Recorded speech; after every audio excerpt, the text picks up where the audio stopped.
નમસ્કાર. કેમ છો? તમે મને તમારો ભાઈ માનો છો ને? આપના પરિવારનો હિસ્સો માનો છો ને?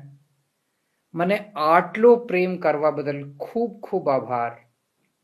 હું આપને વચન આપું છું કે તમારો ભાઈ બનીને તમારા પરિવારની જવાબદારી સંભાળીશ. તમને મોંઘવારીમાંથી મુક્તિ અપાવીશ. તમારી વીજળી ફ્રી કરી દઈશ. આપના બાળકો માટે શાનદાર સ્કૂલ બનાવડાવીશ. આપના પરિવારની સારવાર માટે શાનદાર હોસ્પિટલ બનાવડાવીશ. તમારા બાળકો માટે રોજગારની વ્યવસ્થા કરીશ.